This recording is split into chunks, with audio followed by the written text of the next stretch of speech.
We'll begin with a declaration by the Economic Community of West African States saying that all national passports and identification cards from citizens of Burkina Faso and the republics of Mali and Niger that bear the logo of ECOWAS will remain recognized. This follows the official withdrawal of the three regions from the bloc.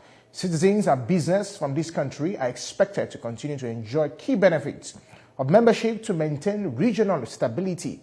ECOWAS states that the spirit of regional solidarity and interest of the people, as well as the decision of the ECOWAS authorities, doors will be kept open, and the community will continue to enjoy trade goods and services coming from the three countries in accordance with the ECOWAS trade liberalization scheme and investment policy. Also, it will allow citizens of the three affected countries to continue to enjoy right of visa-free movement, residence and establishment in accordance with the ECOWAS protocols until further notice. The culmination of a year-long process during which ECOWAS tried to avoid imminent disintegration, but all efforts were futile as Burkina Faso, the Republic of Mali, and the Republic of Niger proceeded to sever ties with ECOWAS effective from 29 January 2025. As a result, the authority acknowledged during its summit in December, on the 15th of December 2024, that the three countries will cease to be members of ECOWAS from today, the 29th of January 2025. ECOWAS is assured that the passport and identity cards bearing its logo will remain valid for travel within the region. Trade and economic activities will proceed under the existing ECOWAS trade liberation scheme, allowing goods and services from the three countries to move freely. ECOWAS is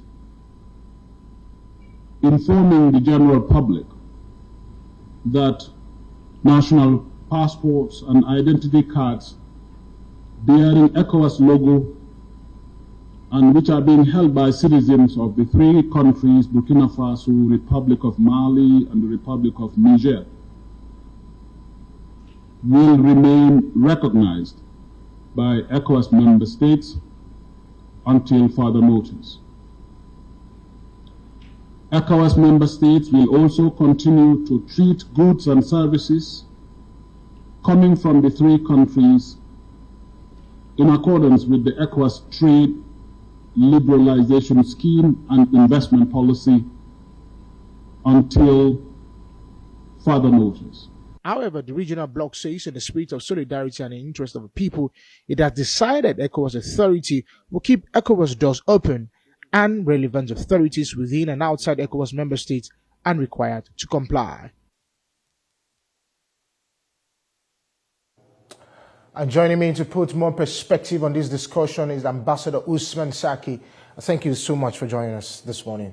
Thank you very much for having me on your program. Yes, thank you. This is more or less like it finally happened. Remember, I think in January 2024, when that announcement was made. A year later, it took a year long before the announcement that was made finally came into fruition. And that is, of course, where ECOWAS said it is giving the three countries enough time to negotiate and reevaluate whether they still want to be a part of the Commission or not. Now, January 29th, just last month, the three countries said, okay, we're parting ways with the Commission. First, let me first have your take on that, what it means, the economic challenges with that, the geopolitical challenges with that. How do you assess these when this happened? Thank you very much and good morning. Now, the exit of Burkina Faso, Mali and Niger from ECOWAS is something that everybody could see coming, especially as from September 2023, when the Liptako-Guruma Charter was adopted, among the three countries, effectively signifying the creation of a new bloc, a trilateral bloc arrangement among the three countries. And in January, they declared actually the formation of the Association of Sahelian States, AES, and thereby signaling their intention to really leave ECOWAS. And subsequent meetings of the foreign ministers and heads of state of the three countries, they clearly declared to the whole world, and particularly, for the benefit of ECOWAS, that their decision was irrevocable. They are not coming back to ECOWAS. So there's enough time from January 2024 to January 2025 for us to consider the implications of this move and also to put in place policies that will accommodate their exit and at the same time to readjust the focus and priorities of ECOWAS. So in terms of the geopolitical implications, first of all, ECOWAS actually has lost a substantial chunk of geographical space, a spatial area of over 3 million square kilometers comprising of these three countries. Mind you, Mali and Niger are over nearly 1.2 million in terms of square kilometers, each one of them. And when you add Burkina Faso, you're talking about 3 million or so square kilometers. That no longer is part of the ECOWAS. In terms of human population, I think the three countries' population would be between 70 to 80 million people. So these are really serious issues that we should consider. And these three countries actually formed 60% of the landmass of the erstwhile ECOWAS area. Although they are all hinterland, but they are very critical space in terms of the security of ECOWAS. That is the epicenter of terrorism, epicenter of military coup, epicenter of economic challenges, climate change. So, since the early 1990s, to address the political and economic situations in these three countries, particularly in Mali and later in Niger, added up to the challenges and frustrations of the governments and people of these countries that culminated in military coups, takeovers, and the reactive posture of these regimes in terms of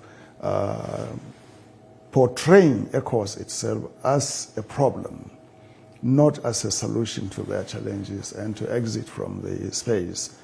Economically, they may not individually, as the countries constitute significant chunk of the economic activities and ECOWAS, but collectively, in terms of the area of agriculture, livestock, and minerals, they form a very, very substantial proportion of the economy of ECOWAS potentially, especially if security is restored and large-scale investments flow into these areas, especially in the strategic minerals like gold, uranium, iron ore, and other things, and also in terms of agriculture and livestock. Remember, a lot of Nigeria's consumption in vegetables, grains like millet, sorghum, and livestock like cow, cattle, and goats and sheep come from Niger. And as far as Burkina Faso, fish, vegetables, onions, a lot of these things in Nigeria, in Benin Republic, and Cote d'Ivoire are exported from these three countries, particularly Burkina Faso and Niger. Even Ghana, as far as Ghana, they rely heavily on tomatoes and onions, vegetables and grains from these countries. So we should not take their exit lightly. We should see it as a challenge. And also ECOWAS should now really rise up to the challenge to reconfigure its policies, its focus, its engagement in order to see that this exit does not become a complete rupture whereby no amends could be made. And I think, the next 6 months will determine how far this divorce will continue or will survive. Do we finally call it a divorce, or we still call it a separation? But but let's look at this as well. Before I ask you about the ECOWAS passport of a thing where they can still have the carry the three countries can still carry the ECOWAS passports. And before I ask you the question, I wanted to ask you this. You know, the three Sahel, we can call them Sahel countries now. Why? Because they're the core Sahel countries. Yeah, because now, so if you look at them, one of their issues with ECOWAS is the fact that, you know, while they were fighting terrorism and banditry, the Commission was not standing up enough for them. While you spoke about how, you know, ECOWAS should review its policy in terms of economy, in terms of security, how do you think that these conversations can begin to have this conversation, knowing fully where there's still a 6 month window, whether to get finally divorced or the separation can be amended as a result of renegotiation, you know, reintegration into the family of the regional bloc? Well, for now, actually, you know, to try to get them back into ECOWAS will be a big challenge. It's a matter of optics for the regimes, a matter of integrity and also of their standing in the eyes of their people and the region. If they come back, then everything they have done will be futile. So what they will do now is to temporize, insist on their sovereignty, on their independence, and on the integrity of the decision to go. But at the same time, I think better judgment should prevail in terms of their strategic needs, you know, not to isolate themselves from the region. Where will they go to if they leave ECOWAS? They are not going to align with Algeria or Morocco or with Chad or Sudan or Libya or any of these countries. Their population, their people, the orientation of history, culture and economy necessitates that they engage with coastal countries like Benin Republic, Cote d'Ivoire, Nigeria, and so forth. So that will dictate the measure or the tempo or the pace at which this separation will go. Now, in Cote d'Ivoire alone, I think about 5 million or so of their people live in, of these 3 countries live and work there. It could be even higher in Nigeria, you know, but these are things that have to be thought through in terms of policy. And they themselves, I think they have to be extremely cautious not to really raise the tempo and the rhetorics to the point of confrontation, either ideologically or physically. So it's not in their own interest to be antagonistic, you know, with ECOWAS, but to seek accommodation. And I think the 4-point, you know, statement contained in the ECOWAS presidency is very mature, diplomatically mature, politically sound, and also is like an olive branch that is extended to these countries, that the passports, their travel documents will be valid, economic engagement, people-to-people engagement will continue. And I have to say that this is in the spirit of the 2007 Niamey Declaration, whereby we want to transit into ECOWAS of the people, not ECOWAS of institutions alone. Okay, you have actually just delved into the question I wanted to ask, which is, of course, carrying the passport of ECOWAS. And ECOWAS still says, you know, they can come in and out and do business. And, you know, how do you think this will work, knowing fully well that, just like you said, you do business, for example, you said you import from, you know, Cote d'Ivoire. Yeah. Just imagine Cote d'Ivoire sharing border with Mali, you know. Probably, you know, all of those things, how did they even now happen? You know, knowing fully well that economic viability is very compulsory for the region to blossom. The consideration actually of exiting ECOWAS was driven by political necessity and strategic and security considerations on the part of these 3 countries. The economic factor did not play a big role in terms of making them to decide to leave. What they did was tactical in the first place, to consolidate their regimes, to exist and to save the regime. So it was like a regime-saving move in the first place for the 3 of them to come together to declare that any aggression against one member will be an aggression against all the 3. And that was the really Article 6 of the Liptako Guruma Charter. Article 1 placed the reason why they wanted to leave, that this insecurity and other things necessitated that they create the atmosphere legally and security-wise in order to protect their sovereignty, integrity, and independence. But the important thing, I don't know how many people have read the Liptako Guruma Charter. The first line, the first preamble of the Charter is reaffirming the legality of the Charter of the United Nations, of the Constitutive Act of the African Union, and the 1993 revised Treaty of ECOWAS. So they based their alliance on these three cardinal normative international regional structures. They cited the 1993 revised ECOWAS Treaty after citing the UN and the AU Constitutive Act. So they are very mindful, they are very strategic and tactical at the same time in their action to place their separation or decision to create this confederacy around these three normative factors. So what they are doing is simply to survive, to continue, and to create the political framework whereby their legitimacy as a transition government in each of these countries will continue.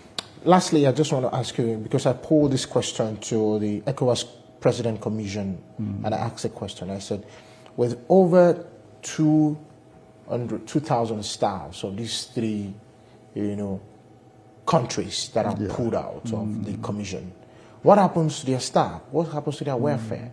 How do they survive? Now that we even know that the unemployment rates in Africa is high, what happens to them?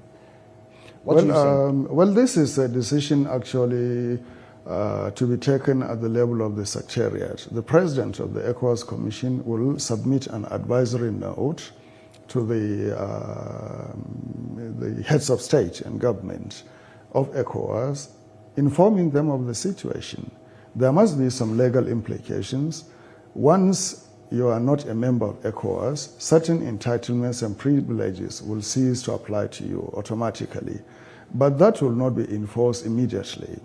And that will be actually detrimental to the spirit in which the President of ECOWAS spoke about accommodating certain interests and continuation until further notice. So I think that statement, until further notice, carries is pregnant with a lot of implications.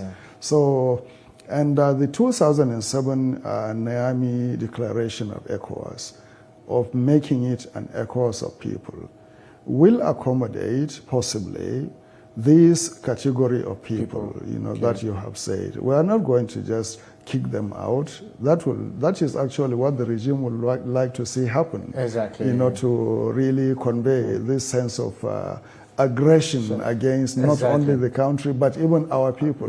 So we shouldn't do that. ECOWAS is big enough to accommodate them.